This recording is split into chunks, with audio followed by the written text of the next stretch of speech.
लेकिन कई बच्चियां हमारी बातों में आ जाती है। किस में आती है? बातों में। हाँ, घर वालों को आदर ज्यादा देना। बच्चियों में कहीं खिटपिट होता है, घर वालों से नहीं, पड़ोसियों के कान भरने से होता है। किधर होता है? पड़ोसियों के कान भरने से। हाँ, एक औरत आ गई बूढ़ी, अभी इसकी शादी आज ही हुई है। कई बुढ़ियां ये शादी होने वाली लड़कियों को शिक्षा देते हैं ना कि ऐसे रहना वैसे रहना। एक बूढ़ी आ गई 60 साल की, एकदम इसकी शादी आज ही हुई है बच्ची की, एकदम नई दूल्ही दुल्हन, मेहंदी लगाई है, चूड़ियां खूब लगी है। दुल्हन को देखते ही मालूम पड़ता है कि नहीं दुल्हन है, हल्दी लगाई है, पीटी लगाई है, क्या क्या श्रृंगार किया। थोड़ा बहुत ही एक दिन तक शर्म भी रहता है, इससे भी मालूम पड़ता है कि दुल्हन है, कि भाई एक दिन थोड़ा शर्म दिखा रही है, यानी कौन होगी? हमको एक संकेश एक वीडियो दिखाया था, मैं हंस हंस के पेट दुख रहा था मेरा। एक लड़की शादी होके जा रही है, वो वीडियो दिखाया, रियल वीडियो है, ऐसा नाटक नहीं है, रियल में शादी हो रही है।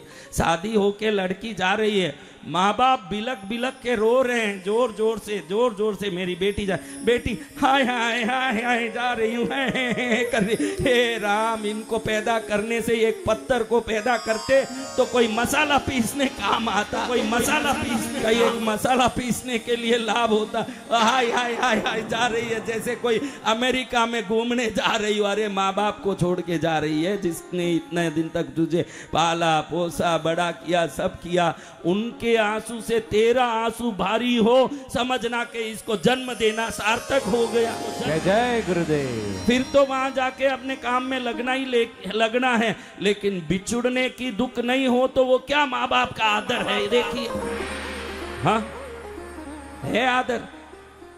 अब ये बुढ़ी आ गई है, दुल्हन ऐसी खड़ी है, जाना है। उस समय बुढ़ी आके, देख बेटी ध्यान रखना, पति को पल्लू में बांध के रखना।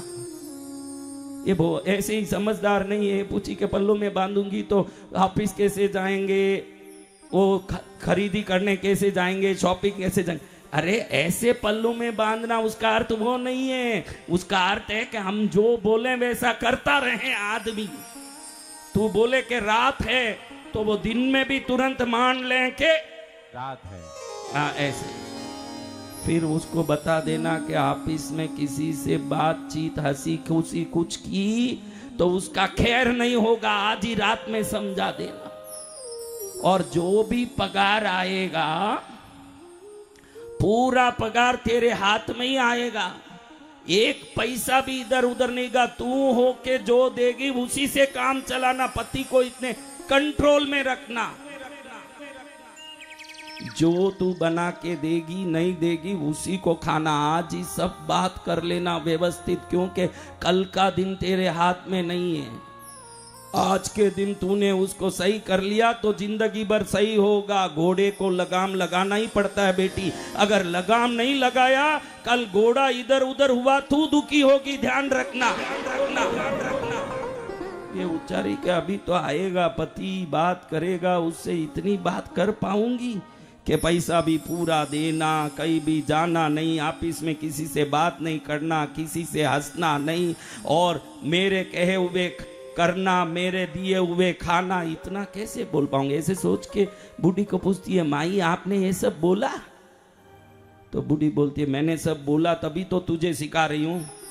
तो आपके पति सब वो सब काम करते हैं जैसे आप बोले? आप तो बहुत उम्र के 40 साल तो हो गए होंगे आपके शादी के, तो आपके पति ये हर बात मानते हैं? तो बूढ़ी बोलती है, किसको पता, पहले दिन मैंने जो बोला उस दिन भागा जो आज तक आया ही नहीं है वापस। ये अब दूसरों को शिक्षा दे रही है। अब देखो, इन शिक्षाओं में मत जाओ आप लोग। आपके पास कोई ना कोई तो होंगे। देखो, आप अच्छे से सोचो, आपके दिमाग के पुर्जे को टाइट करने या ढीला करने कोई ना कोई आपके पास होंगे। वो सहेली के नाम में हो सकती है, पड़ोसन के नाम में हो सकती है, किट्टी पार्टी वाली के नाम में हो सकती है। अब किस नाम में होगी पता नहीं, लेकिन हर घर में एक शूर्पणखा कोई ना कोई समझाने वाली होती है। अगर आप होशियार हो के परिवार को पहले आदर देना नहीं सीखो ना, इन बातों में आ जाओ। कई घरों में मैंने देखा है, सुबह पति जाएगा तो बोल के जाएगा कि दाल बाटी बना के रखना। पत्नी भी बड़ी प्रेम से बोलेगी, और क्या बनाना? चूरमा बनाना, और क्या?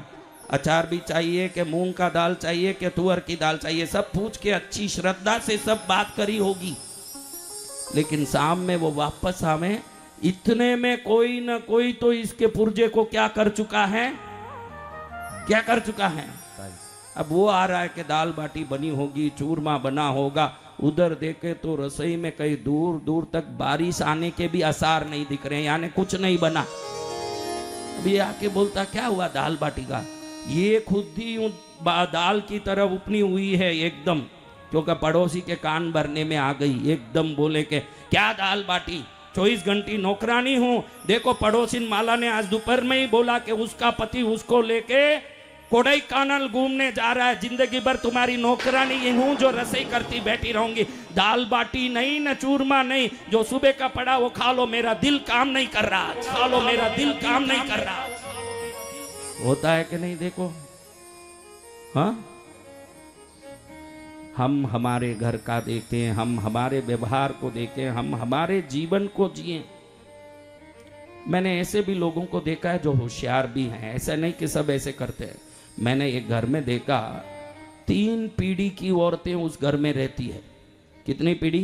3। मैंने आंखों से देखा है 3 पीढ़ी की औरतें, दादी भी रहती है, बेटी भी रहती है ना, उसकी बहू भी रहती है। तो एक दिन मैं जब उस घर की ओर गया तो देखा कि झगड़ा हो रहा है बेटी और बहू में। दादी शांत बैठ के टीवी देख रही है। क्या कर रही है? टीवी देख रही है, शांत टीवी देख रही है। और बेटी और उसकी बहू, बेटी के बेटे की पत्नी, दोनों लड़ रहे हैं। वो कह रही है कि पूरन पोली में नारियल डालें तो ही मजा आता है, ये कह रही है कि पूरन पोली में नारियल डालने से वो दाल और गुड़ का आनंद बिगड़ जाता है। इसको बड़ा सा मुद्दा बनाया, जैसे अभी वक्फ का मुद्दा चल रहा पार्लियामेंट में, ऐसे मुद्दा बनाया। ऐसे मुद्दा बना के दोनों झगड़ रहे हैं। मैंने देखा कि जो दादी है उसके कान में जूं भी नहीं रेंग रहा है, आराम से बैठी है। आप बोलो, आपके घर में 2 जन लड़ रहे हो, आपको मैं पूछ रहा हूं, थोड़ा सा विचार करो इसके बारे में कि आपके घर में 2 जन लड़ रहे हैं, आप क्या करोगे? बोलो। आपके घर के लोग, भाई पड़ोसी नहीं, आपके घर के लोग 2 जन लड़ रहे हैं, आप क्या करोगे? बोलो क्या करोगे? हाँ, सुना नहीं, सब एक साथ बोलो, तरह तरह की बातें बोलो। क्या करोगे? समाधान करने जाओगे? आपको बुलाया उन्होंने समाधान करने, आपको बुलाया, यही तो माता फोड़ी है। बुढ़ी आराम से बैठी थी, मैंने पूछा माई ये दोनों झगड़ रहे हैं, पूरन पोली में गुड़ और दाल डालना के नारियल डालना, इनको समझा दो ना, रसोई में तो आप बहुत माहिर हो, पुरानी जमाने की, बता दो ना।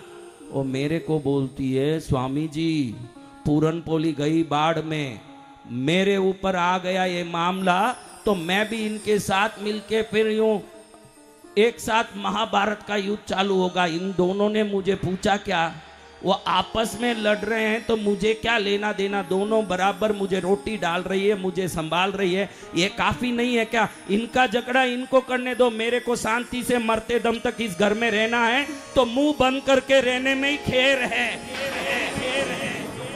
कौन कह रही है? हाँ, उस औरत को घर में अंत समय तक आदर मिला। ध्यान रखना, आदर इसलिए नहीं मिलता कि आप विवेकी हो, आदर इसलिए नहीं मिलता है कि आप में ज्ञान है, आदर इसलिए मिलता है कि आप दूसरों के पंचायतों में बीच में नहीं घुसते हो, इसलिए आदर मिलता है। अगर दूसरों के बातों में बीच में जाओगे उनको फटका लगेगा। बुढ़ी आराम से बैठी है तो अंत तक मौज ले रही है। आप भी देखो, जिस घर में कोई आपको टोकते हो वो भले ही सही भी बोलते हो, आपको मालूम है कि ये सही बोल रहे हैं, लेकिन आपको कोई बोले वो आपको पसंद है क्या? बताओ मुझे, पसंद है? तो फिर ये भी देख लो कि आप भी बोलोगे तो किसी को पसंद नहीं होगा। जब आपको पसंद नहीं है तो बोलने का काम आप भी बंद करो, आपके परिवार में शांति होगी। जय जय गुरुदेव। कब होगा शांति? बोलना बंद करें। हाँ, मुंह बंद रखे, टाइट। कैसे रखें? मुंह बंद। दोनों लड़ते रहे 24 घंटा। फिर मेरे पास आ गए, प्रभु दोनों में लड़ाई लड़ाई, मेरा पति सुनता नहीं, मैं भी सुनती हूँ, लड़ाई बहुत होता है, अब क्या करूँ मैं? मैंने कहा देख, ये हल्द्वानी के आसपास हिमालय के जंगलों में बहुत औषधियाँ मिलती है। इन औषधियों के जड़ी बूटियों का रस मैंने बनाया है। क्या बनाया? जड़ी बूटियों का रस। जब भी वो कुछ बोलता है उस समय ये रस मुंह में थोड़ा डाल के रख, निगलना भी नहीं, थूकना भी नहीं, रस मुंह में रहना। और वो जब तक बोले रस मुंह में रखना, वो रस अपने आप उसके मुंह को बंद कर देगा, घर में झगड़ा नहीं होगा। अब ये रस मेरे से एक बाटल लेके गई है और वो रस जैसे ही पति आया आते ही गर्म हो गया। अभी तक काफी भी तैयार नहीं। तुमको मालूम है कि 6:35 को आने वाला और काफी नहीं बना सकती, शैतान की बेटी। तुरंत इसने सोचा कि इतने बड़े स्वामी जी जगत गुरु हल्द्वानी में आए हैं तो इनका कहा हुआ एक तो देख लें करके, तो उसने वो रस मुंह में डाल लिया और मुंह बंद करके बैठ गया। वो चिल्लाया चिल्लाया शांत हो गया। फिर थोड़ी देर में वापस बोले, रोटी अध कच्ची, जिंदगी भर अध कच्ची रोटी खाने हम जन्म लिए हुए हैं। इसके बाप को कहना चाहिए, इसकी माँ को कहना चाहिए जिसको इसने संस्कार दिए होंगे। तो वापस इसने क्या कर लिया? रस क्या डाला? मुंह में रस डाल दिया। शांतिकरण औषधि। क्या है? शांतिकरण औषधि। शांतिकरण औषधि। न निगलना है न थूकना है, मुंह में डाला। अब पति सुनाए सुनाए, ऐसे शाम को 5 बजे ऑफिस आया तो रात में 10 बजे तक 21 बार लड़ाई हुई, 21 घुट रस लिया और जैसे ही लगड़ा खत्म हुआ रस बाहर थूक दिया। अब पति देखे कि मैं इतना बोलूं इतना बोलूं इतना बोलूं और ये इतनी शांत रहे, इससे बड़ी लक्ष्मी देवी अपने घर में कौन हो सकती है? जय गुरुदेव। गलती मेरी है, मुझे माफ मांगना चाहिए, गलती की माफी मुझे मांगना चाहिए। हाथ जोड़ के कहता कि मैंने इतना सुनाया, तेरा दिल कितना दुखा होगा, कितना तेरे दिल में दर्द आया होगा। तुझे मैं खूब मानता हूं, मेरे दिल में तेरे प्रति बहुत प्रेम है। वो रात तो सुहाग रात से भी भारी हुआ उस दिन प्रेम। अब देखो अगले दिन आ गई बच्ची मेरे पास। वो औषधि के पत्ते कहाँ मिलते महाराज, वो बताओ ना मेरे। वो औषधि बहुत जोरदार काम किया। कल रात में तो मेरे पति खाली मेरे पैरों में नहीं गिरा, बाकी सब कर दिया। इतना बढ़िया औषधि कैसे आएगा? मैंने कहा बेटी कोई औषधि नहीं, मैं हल्द्वानी के पंडाल से बाहर भी नहीं गया। बाकी लोग तो हमारे इधर उधर कोटियों में ठहरे हैं, मैं तो यहीं बैठा हूँ इस पंडाल में, इधर से बाहर भी गया नहीं हूँ। सोता भी इसी पंडाल प्रांगण में ही हूँ, न रहता भी इसी पंडाल में, किसी कोटी वोटी में गया नहीं। तो औषधि कहाँ से लाऊंगा? मैंने तो तुझे खाली शक्कर का पानी दिया था और कोई औषधि नहीं, लेकिन तूने मुंह बंद रखा था, उसका प्रभाव है ये सब। वो बंद रखेगी तो सब काम स्वयं सिद्ध होगा। जय जय गुरुदेव। प्रभाव किसका है? मुंह बंद रखने का। ध्यान रखना। मुझे भी सुबह 5 बजे उठते ही बेड कॉफी चाहिए, मेरी पत्नी को भी सोते सोते ही बेड कॉफी चाहिए। अगर दोनों का विचार समान होगा तो उस घर में बनेगा क्या? ये भी सोती सोती ही काफी मांगे, वो भी सोता सोता ही काफी मांगे। ध्यान रखना, विपरीत ध्रुव के चुंबक ही चिपते हैं। नॉर्थन पोल और साउथर्न पोल के चुंबक ही चिपेंगे। नॉर्थ से नॉर्थ को करोगे तो ऐसे धक्का मारेगा। यानी विवाहिक जीवन में एक जो सोचता है उसकी बात को दूसरा व्यक्ति पूरा करना चाहिए। पत्नी जो सोचती है उसको पति को पूरा करना चाहिए। दोनों बात को ही लेके बैठोगे तो झगड़ा ही होगा। जय गुरुदेव। दोनों को ही बेड कॉफी चाहिए। सुबह 9 बज गई, ये सोते सोते ही सोचे कि भले दोपहर के 12 बजे मेरी पत्नी बेड कॉफी लाके मुझे देना, जब तक नहीं उठूंगा।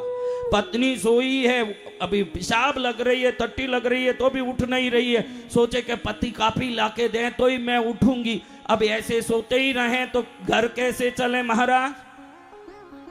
तो एक मन में सोचे कि ये होना चाहिए, दूसरा वो काम करें। दूसरा सोचे कि ये काम होना चाहिए, पत्नी करें। अगर आपस में ये प्रेम हर एक को समझने का हो जाए, उस घर में आनंद और प्रेम इंद्र के स्वर्ग लोक से भी ज्यादा ऊंचा और ज्यादा बढ़िया ना हो जाए? जय जय गुरुदेव। होगा कि नहीं?